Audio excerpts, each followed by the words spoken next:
Podróż w głąb duszy. Moja misja na Ziemi, zastanawiam się nad tym, po co tutaj jestem. Jak to możliwe, że wybrałem Polskę, a nie inny kraj?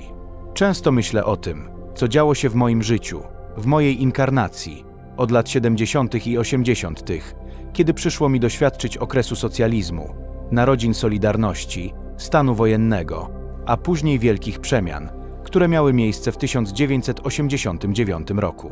Z perspektywy czasu czuję, że to wszystko miało swój głęboki sens. Byłem świadkiem narodzin nowej Polski, gdy ludzie wzbili się na wyżyny współpracy, by obalić PZPR i zacząć żyć w normalnym kraju. To była epoka przemian, początek demokracji, wolności, ale i wielu trudności. Wtedy pojawiły się także nowe technologie, sprzęt z zagranicy, który do tej pory był niedostępny. Telewizja satelitarna, telefonia komórkowa, nowe samochody. To był czas, kiedy Polska zaczęła otwierać się na świat. Możliwość zakupu lepszego auta, a nie tylko Fiata 126, 125 czy Poloneza, to było coś, czego nie doświadczało wielu, ale dla mnie to symbolizowało moment, w którym wszystko zaczęło się zmieniać. Wiem, że nie każdy mógł tego doświadczyć.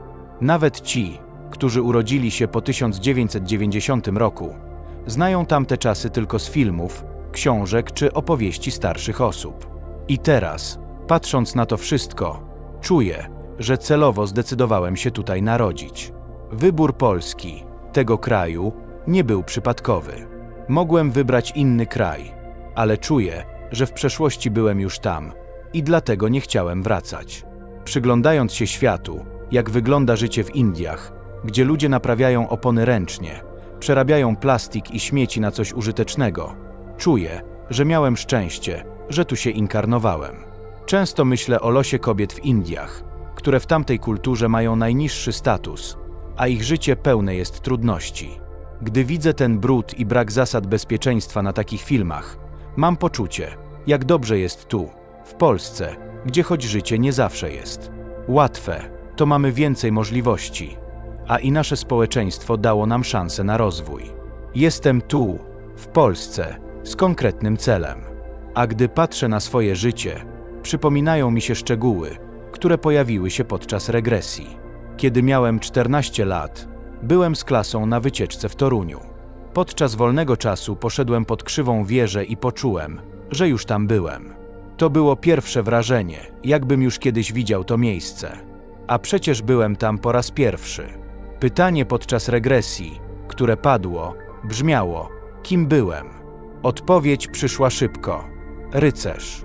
Pojawiła się wizja rycerza w metalowym, stożkowym hełmie, trzymającego dzidę. Poczucie, że byłem jednym z nich, strażnikiem wieży, było tak silne, jakby ta pamięć była częścią mnie od zawsze.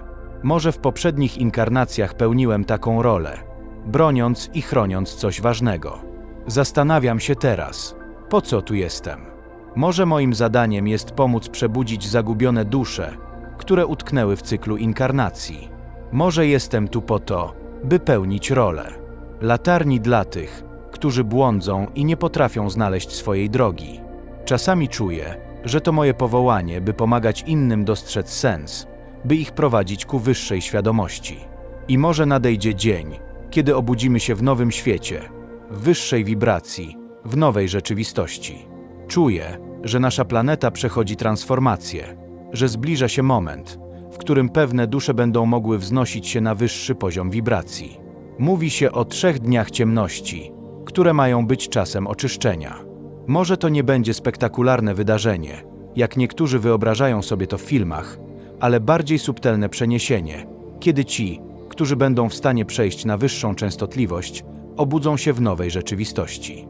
Ci, którzy nie będą gotowi, pozostaną na tej samej wibracji, w tej samej rzeczywistości. Może to będzie jak sen, po przebudzeniu odkryjemy, że wszystko się zmieniło. Zdarza się, że gdy gram na konsoli i moja postać spada w przepaść, w moim ciele pojawia się dziwne uczucie, jakbym to ja spadał. Wnętrzności podchodzą do gardła, a serce na chwilę zamiera. To uczucie jest tak realne, że mam wrażenie, jakby moja dusza pamiętała, że kiedyś już spadałem i nie przeżyłem. Moje przemyślenia stają się coraz głębsze. Zastanawiam się, czy ja i moja żona, która miała podobne doświadczenia podczas regresji, jest gwiezdnym wędrowcem. Podczas jej regresji, mimo że nie widziała swojej kosmicznej rasy, czuła się w obecności swojej rodziny kosmicznych dusz.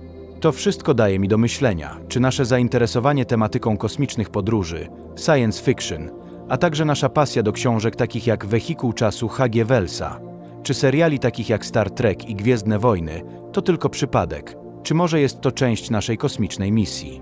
Gwiezdni wędrowcy, czyli Starships, to istoty, które przybyły na Ziemię z innych miejsc we wszechświecie, z wyższych wibracji. Ich misją jest podnoszenie wibracji planety i pomoc w duchowej ewolucji. Jestem przekonany, że mogę być jednym z nich. Może jestem częścią drugiej fali, osoby, która ma za zadanie emanować miłością i spokojem, pomagając innym znaleźć swoją drogę. A może w przyszłości pojawią się dzieci, które już urodzą się z większą świadomością i zdolnościami duchowymi. Pytanie, które ciągle pojawia się w mojej głowie, to, co mam zrobić z tą wiedzą? Jak mogę wykorzystać to, co odkryłem, aby pomagać innym? Może moje życie to tylko początek mojej większej misji, a teraz mam szansę przygotować się do roli, którą będę pełnił w przyszłości. Ale jedno wiem na pewno. Moim celem jest przebudzenie nie tylko swoje, ale także innych. I to jest najważniejsza część mojej duchowej podróży. Jeśli ten film poruszył coś w tobie, jeśli poczułeś, że to nie przypadek, zostaw ślad. Daj łapkę w górę, żeby ta treść mogła dotrzeć dalej, do tych, którzy też szukają odpowiedzi. Zasubskrybuj kanał, jeśli chcesz więcej takich historii. A w komentarzu napisz, co poczułeś. Może wspomnienie, może znak, może pytanie. Dziękuję, że tu jesteś. To nie koniec, to początek. Twój